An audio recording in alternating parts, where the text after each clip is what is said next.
Okay, I think that's it.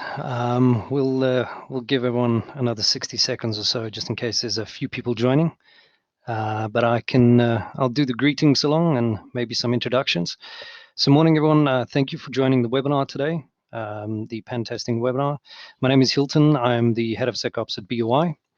And of course, we're joined by Matthew. He's our resident pen tester, and Buff, and he's going to be taking you guys through a couple of the items today as well.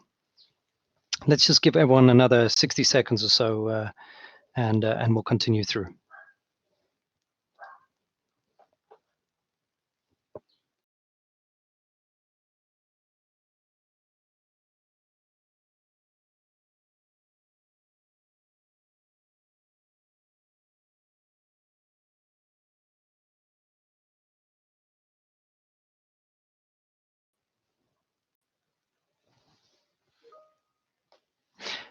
Okay, well, I think we'll kick off.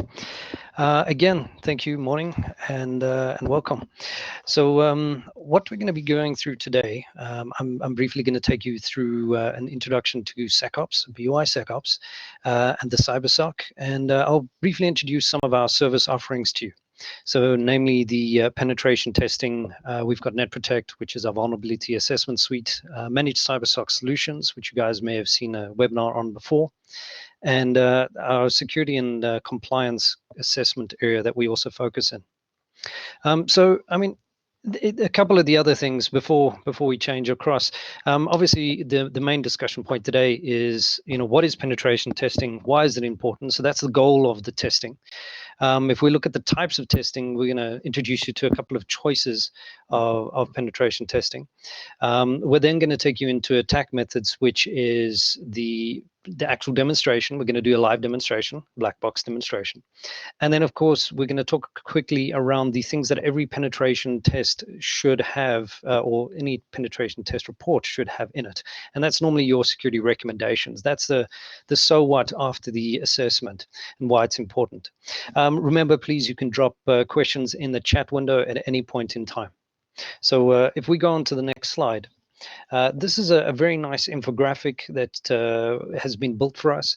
This is basically a summary of BUI. This is who we are, what we've done, our achievements. It's a nice big ensemble of everything that we've managed to do over the years. So I won't go into the full idea of who BUI is, but just focusing on the cybersecurity portion, of course. So the SecOps department and the CyberSOC work hand in hand, and that is the security wing of BUI. We've got, of course, all these different tools that we do offer from this area, and you'll see that on the next slide, how we cover the different scopes and areas of your security requirements. And that's on the next slide. You'll see in the spider diagram. So you can see we've got vulnerability management, of course. If we look across at security baselines, that's more your compliance and security governance. Threat hunting, that comes out of our CyberSOC.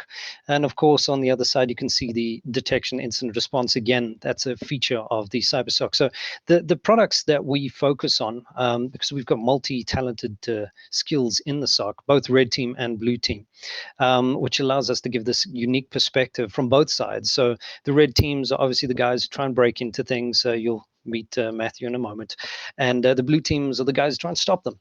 And what's really important there is that we have the red teams feeding in their attack techniques and the things that they normally do to get into systems, into the blue team, to encourage and to strengthen them. And of course, similarly in the other way, the blue team figures out new ways to catch them and feeds into them so they can tweak their skills. So the pen testing, Matthew's going to get into. NetProtect is our vulnerability assessment suite. We have got a separate webinar on that. And basically in that space, we do automated vulnerability scans of environments to give customers that security insight into their infrastructure so they can see what's going on. Maybe some of the things that they've missed from an operational perspective even. The managed CyberSOC services, again, separate webinar. There we introduce you to all of our other monitoring and security alerting that we do for customers And again, that's those blue team guys. And then the security and compliance assessments, there's some random ones in there where we come in and we do those security baseline checks of your environment. But anyways, that's enough from me. I'm going to hand over to Matthew, so you guys can have some fun. Matthew.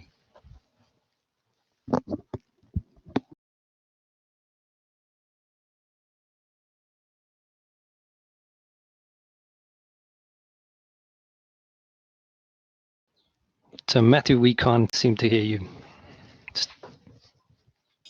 Apologies, there we go. Can you hear me now? Yeah, we can see. Okay, thanks, Nielsen. So what is penetration testing? Penetration testing is a series of tests carried out by testers trying to penetrate a company's systems to find vulnerabilities that could be exploited internally or externally by criminals or any form of bad actor. Why is it important that a penetration test be conducted in the environment? It's important because it helps you determine weaknesses in your infrastructure. It ensures that controls have been implemented and are effective. It also tests for commonly used attack avenues, i.e. low-hanging fruits. And then finally, you also gain a good insight in your security landscape. So we have a quick poll at the bottom if you'd like to answer it. Just scroll down there and go on now. So choices in penetration testing. You normally would break it down into two forms of penetration tests that can be conducted: white boxes and black boxes.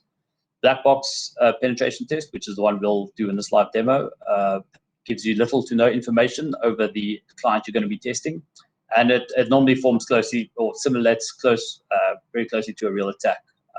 However, of course, there are scenarios where the testing may not be maximized. White box penetration testing is where the tester has access or can be given access to multiple avenues of information, such as credentials, network diagrams, source codes, firewalls, etc.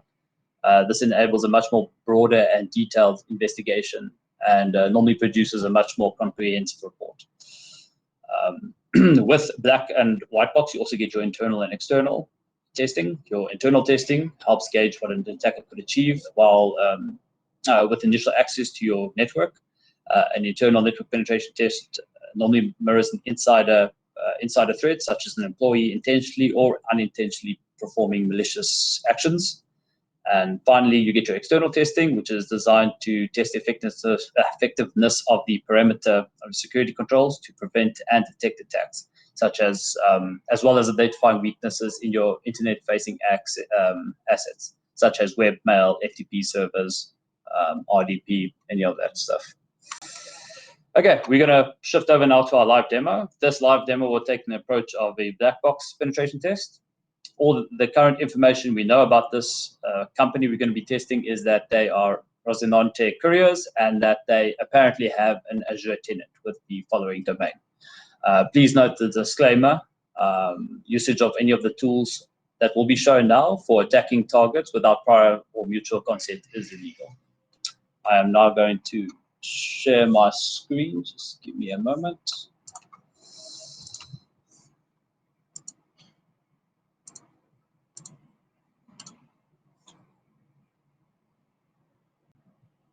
Okay, should be swapping over to the screen now. Just let me know when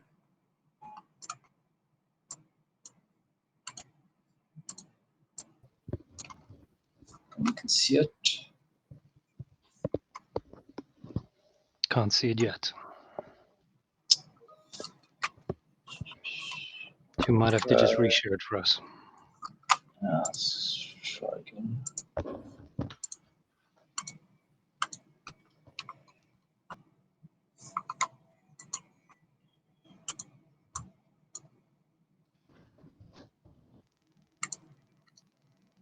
Still nothing. No, we'll have to try and find out if there's any experts in the house here. Give me a sec. I'm going to just share the whole screen then. Let's go like this then. Yeah, let's just do the application. Let's see if this works now.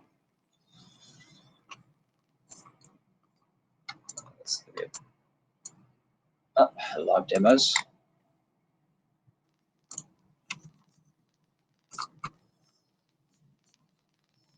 Okay.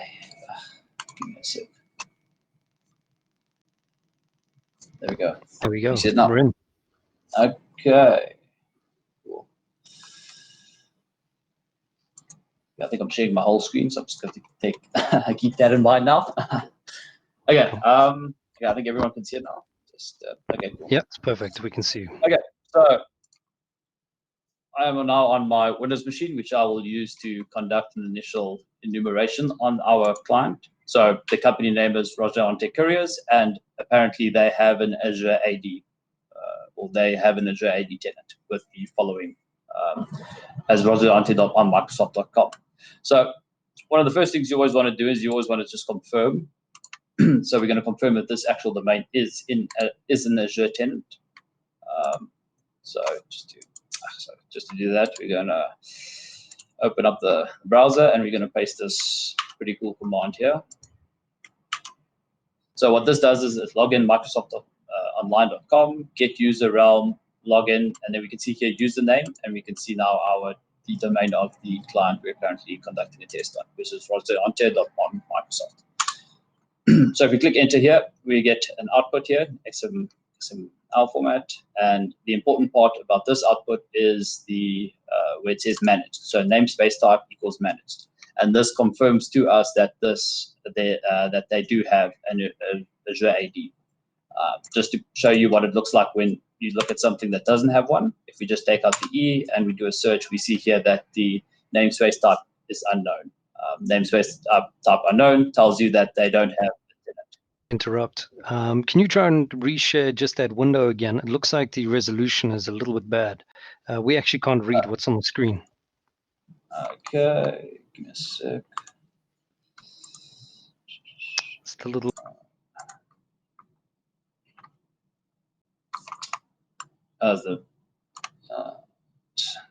Better.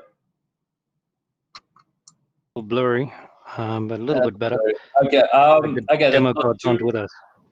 Yeah. Let's just. I think if I confirm, you can see the. There we go. We can see. We can see that pretty good. Okay. So yeah, the main stuff will happen in the command terminal. So if you can't see this, that's not too bad. Okay. The next thing. Okay. So we confirm now that that this does exist. The next part is let's have a look and try find out. Get some email addresses, so employee email addresses, and for that we're going to just do a little bit of Google through. So we'll say site, and we'll use the popular one that almost every single company uses.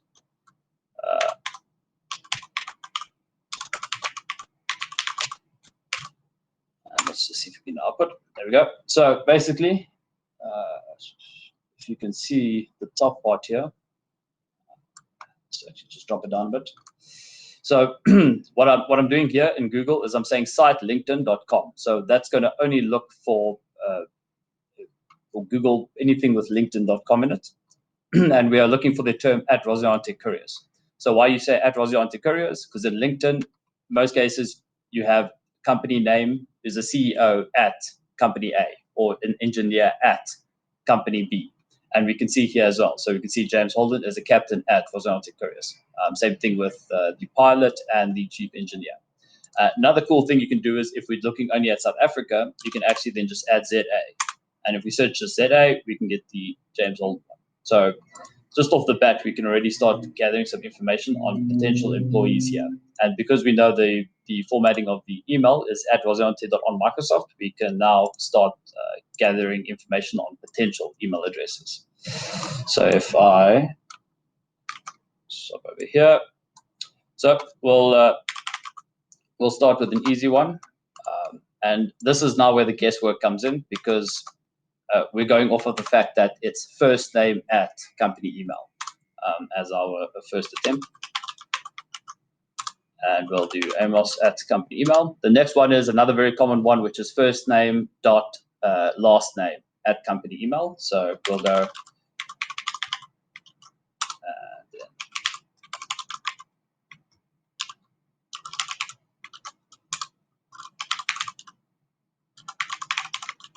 Okay, so for this webinar, we'll just take these ones. So we're doing the first name and then first name dot last name. There's of course multiple different ones you can attempt.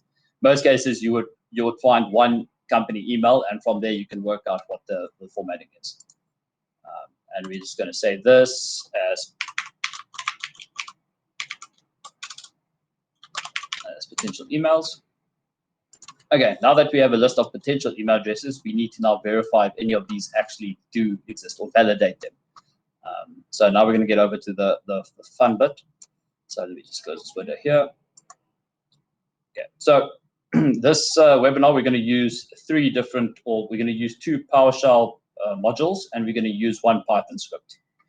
And we're going to start off with our Python script. So my window here. Okay. So see here.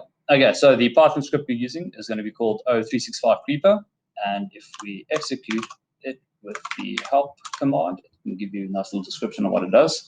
So basically, it enumerates valid email addresses from Office 365 without submitting login attempts. And if we look at the arguments, we can see here we have a -f argument, which is if we have a list of email addresses to validate, 1 per line, which is exactly what we saved previously.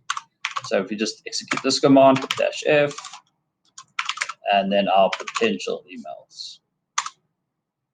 And we let that run. Okay. So this output has given us 2 valid email addresses, the james.holden and the amos one from the 6 we had. So with this new information, we can go ahead and create another text file here, and we're just going to copy amos.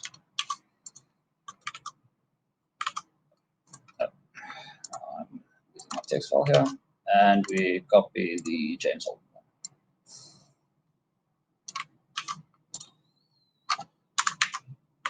And we save this as a new file as valid emails. Okay. So we've got the initial enumeration stage over. We've confirmed that the tenant does exist. We have confirmed potential employees in the company, and we have now gathered 2 email addresses from this company.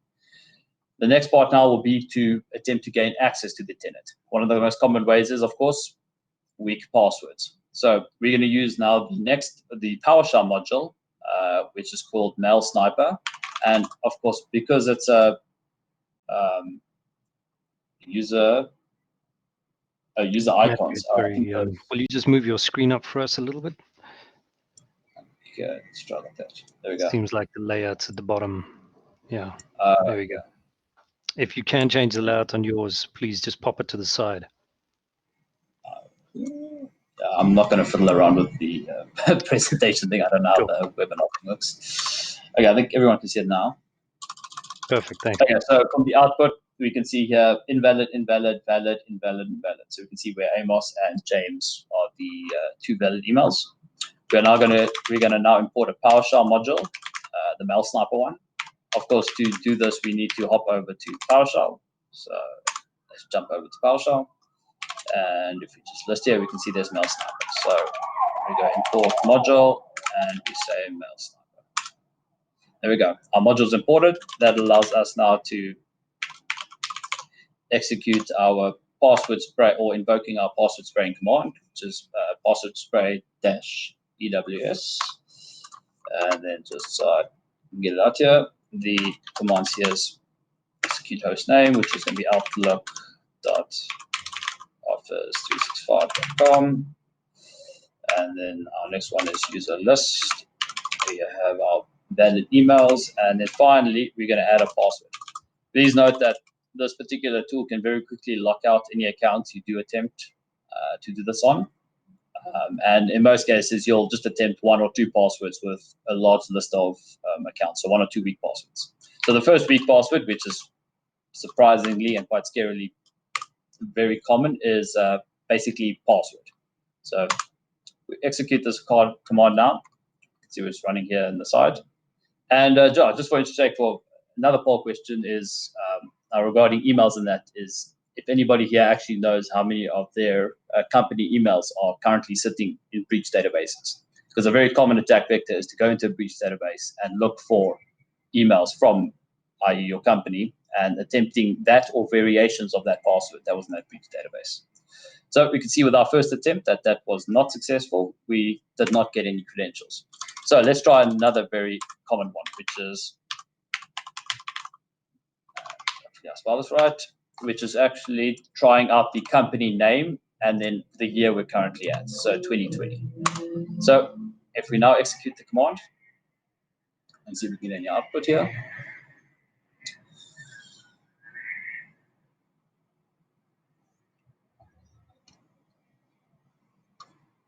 While this is busy, let's see, there we go. Okay, there we go. And you can see here we get a different output now. We get success, James Holden, and we see that this particular individual has the password Rajante 2020. Now with this new information, we can now access their Azure portal.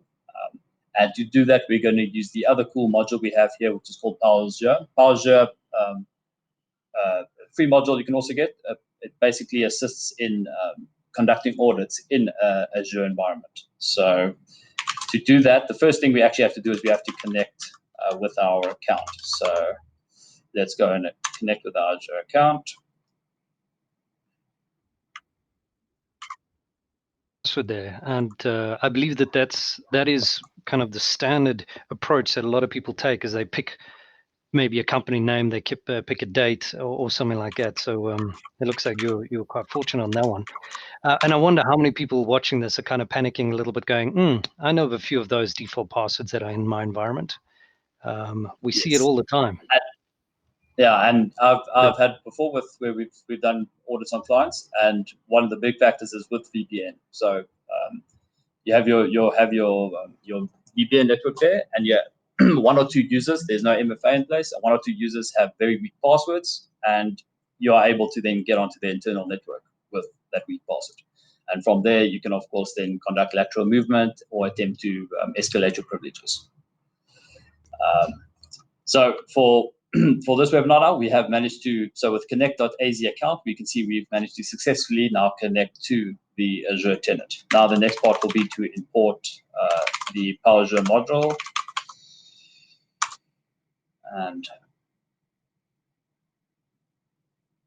okay, so just while that is going off, just so if anybody's confused with the, let's put it here, with the, so with our Python script, where the one that ran to validate email addresses, all that script is doing is, in Microsoft, you can actually enumerate if an account belongs or is part of this particular company. So we can see here we've went over to the enter password. If we go back now and we remove, say now the Holden part, and we attempt, we can see here that this account doesn't exist. And now that Python script just assists you in doing it on a mass scale with multiple email accounts. So that's all that actually did. So we have successfully imported our Azure module. We can see already now it outputs a nice additional information on our user. So we can see James Holt here. The important part we can see is the AD roles. So if I highlight over here, it says company administrator.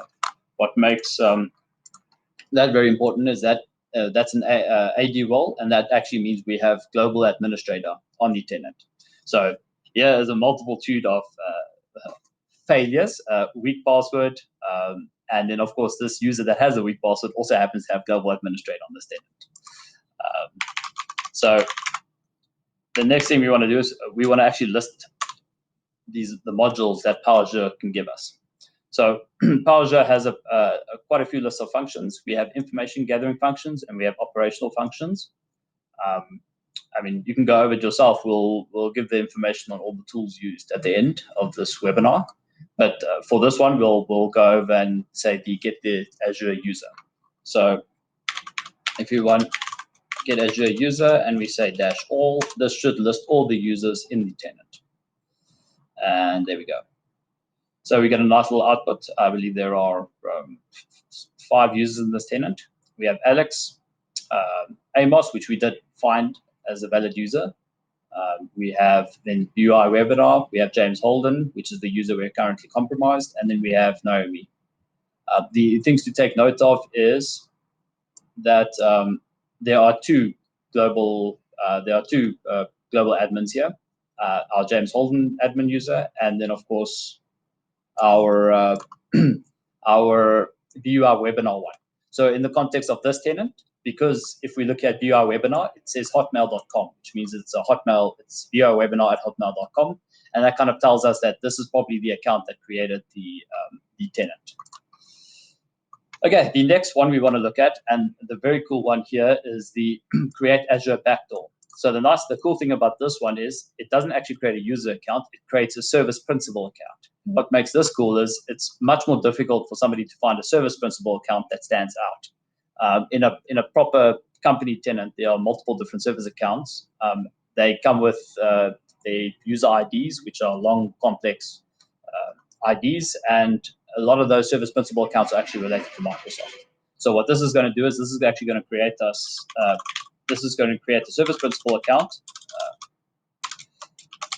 that we can then use to authenticate onto the tenant. So if we say create Azure backdoor, they want us to give our principal account a name, so we give it backdoor, and we're just going to also give it the password of backdoor.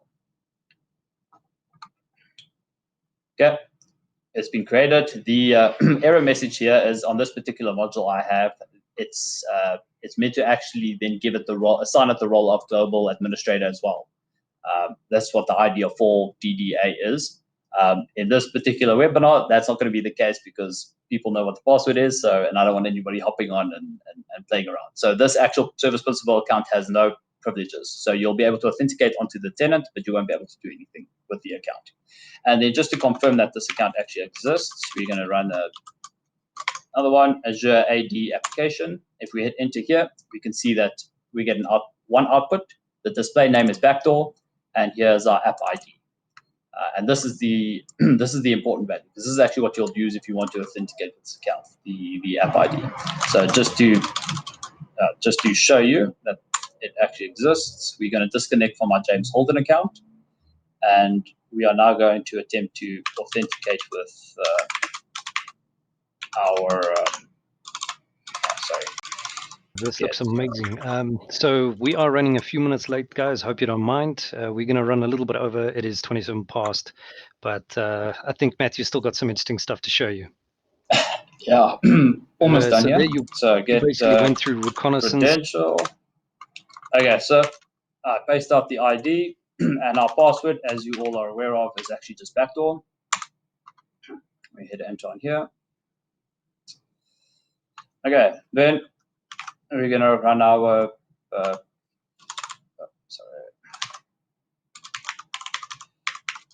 connect Azure account, and then we're going to say, because this is a service principal account, we're going to say service principal. We're now going to give our credentials, which are the ones we saved in the creds, and we have to now give our tenant ID, and the tenant ID is this value over here. If we up here.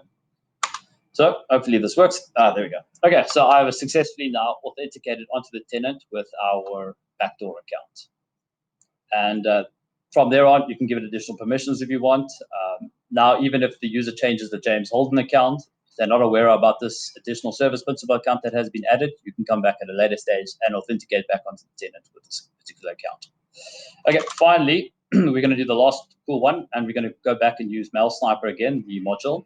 And on this one, we're going to now do a scan with, because we've compromised James Holden's account, we want to actually see if there's anything interesting in their Outlook mailbox. And to do this, we're going to use the module of invoke self-search, remote, our mailbox, which is james.holden. Sorry, let me just copy the whole thing out. And all that this assists you in doing is, there you go. So now we just have to authenticate.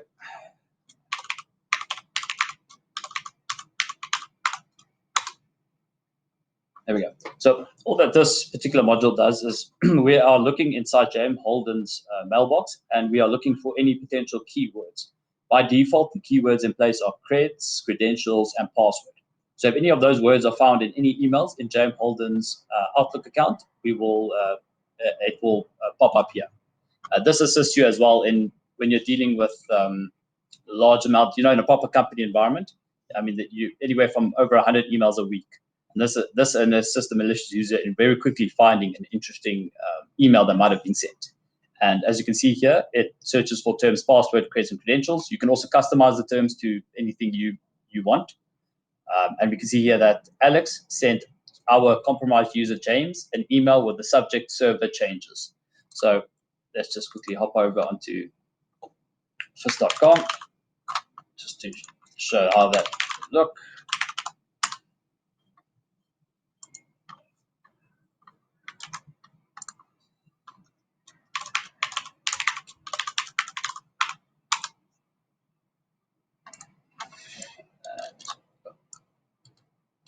I think you can see it like this better.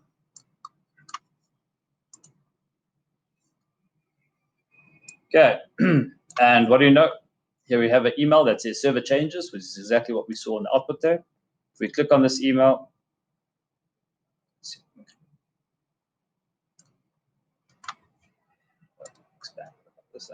okay, we click on this email. We can see there's a conversation going on, and we see here there's the keyword that was picked up, new password, and what the new password is. We also see what the user account, and we actually get an IP. So basically, this email is talking about a Windows 2016 server. What its IP is, the energy is not set up correctly, and secondly, you shouldn't have RDP open to public facing. And with this new information, we can now attempt to authenticate to this other server. So there's our IP 1393.28.2. And admin couriers, and let's try the very, very secure password of admin couriers 2020. Right. And let's see this works. Okay, I think we have access. And there, with the additional information in this kind of webinar, we've managed to now gain access to a server potentially in Rosante's internal environment, all because of also poor practices regarding sharing of confidential information on an email. You just see it, okay, you can see it, it's cool.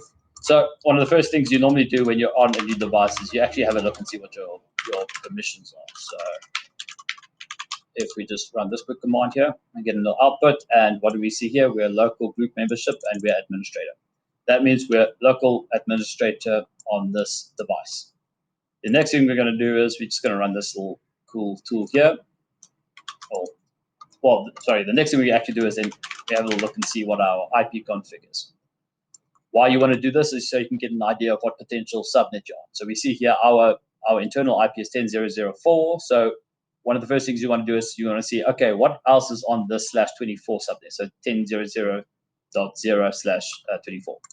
And this little CMD command does that. It goes from 0 to 254 for 10.0.0, and then our value here, which changes, and it's going to look for anything that says reply, which means that that particular host is up because it replies to ICM or ping request.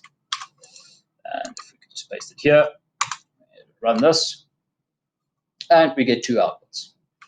These two outputs, the one we know is our IP 10.0.0.4, and we now have another device on this particular subnet. And now, in terms of lateral movement in that, because you have local administrator here, you'll now attempt to see if you can now go ahead and compromise this particular account and this particular host. And in this particular webinar, this account actually does not have, you're not able to access this 10.0.0.5 externally through the internet net. It's only accessible on the internal network.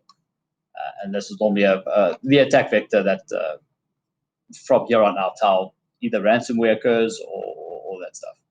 And yeah, that kind of goes over a very quick rundown of a few cool things with enumerating weak passwords, all that fun stuff.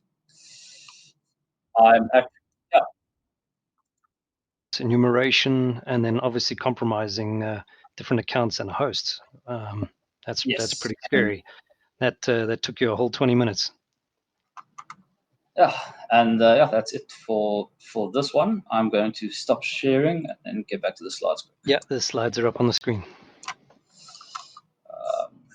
Just give me a second. Get this webinar stuff out. I'm not sure if the slides are now being shared. Awesome. Okay, so that was the quick live demo. I'll post in the link the 3 tools I use there. They're all free, but of course, please follow the disclaimer. Okay, so security recommendations. So after what we did here in this exercise, what were the glaring issues here? One was weak passwords. So James Holden had an exceptionally poor password. So ensure staff are provided with regular cybersecurity awareness training and encourage the uses of passphrases over passwords. We're actually getting to a point now where they want to move away from passwords. But current stage, you want to use a passphrase because, as an example, it's quite easy to crack up to 9 or a 10-character password. If you have a complex password with complex symbols in that, that's not necessarily as good, and it's only 10 characters long. It's not necessarily as good as a password such as I'm having an awful day today, 01, because the amount of characters is much more. The other one is MFA and or conditional access, enabling MFA and conditional access in your Microsoft and Azure environments. Now, of course, with this particular thing, we have James Holden. He's a global administrator. There was no MFA prompt when we attempted to authenticate. We were able to authenticate on the account without any form of prompting. So at least with MFA or conditional access, even if one of your employees has a weak password or is in a breach database, they'll have to get past that second stage of security as well. RBAC and PIM, this is actually a very nice tool to have in your environment and to use. It segregates duties with your team and can grant only the amount of access needed to perform a job. It follows the process of least privileged principles. So in this case, as an example of James Holden, maybe he needs global administrator, but he only needs it an hour of a month. And then that's the case, he can use the PIM to request for an hour period, having that additional privileges before those privileges are taken away. Insecure password storage practices. This is actually a very common one that was shown in the email, and also you'll normally find it on Word doc files and that on your employees' laptops and that, where they actually store the stuff in passwords and that, and servers and that in clear text. So password managers are normally a recommendation here, and also communication of credentials should be done securely, and normally over 2 different mediums. So as an example here, in the emails case, it would be, now of course you shouldn't have RTP or any of that stuff open to the public, but in this type of example, it would be sharing the server information over the email, but then sharing the credentials over another medium, such as WhatsApp or something. Though again, that kind of process should actually not be done at all. But yeah. And then insecure public-facing services. Insecure public-facing services should be replaced with much safer alternatives, such as VPN, or in our case, with what we did with this webinar, you'll use Azure Bastion. Cool. We have another poll question, so if you'd like to scroll down and answer that, please do. So finally, assessment reports. So yeah, so one of the most important things with a penetration test is actually the final report you get. So in our regards, the 4 main things that you can expect from our kinds of reports is the view of your security landscape, what you're able to see, your weak links in the chain, your risk exposure, and then the recommendations. The penetration tests are very much a manual process. So in terms of screenshotting that and how you present your report, or how we present our report, is this is the finding we have. This is how we got the finding, with screenshots that, if you're a bit technical, you'll actually almost be able to follow point for point in replicating the results, and what the risk is to your organization with this particular vulnerability, and what the recommendations are to solve, and what recommendations need to be followed to fix it, i.e. patch the system, or reset the user's password, enable MFA. The recommendations are very much related to your kind of environment, and in most cases with remediation as well. So normally with a pen test being done, if in 6 months time or a month's time, you can actually have a retest done again in the environment. If you are organizing a retest where you can recheck and make sure that those recommendations have been followed through. And then to your assessment reports, we do have very short sample reports. Of course, because of the nature of pen testing and NDAs and that, we can't actually give out any company ones, but we do have, similar to like the webinar I did here, we have like a week fake company which we did a pen test on, and the report we provided them with, if you so wish to see it. And yeah, that's all from me. I hope everyone enjoyed that. And yeah, if you have any more questions or queries, I'll post in the chat the tools I used, if anyone's interested on reading up on them. And yeah, that's everything from my side.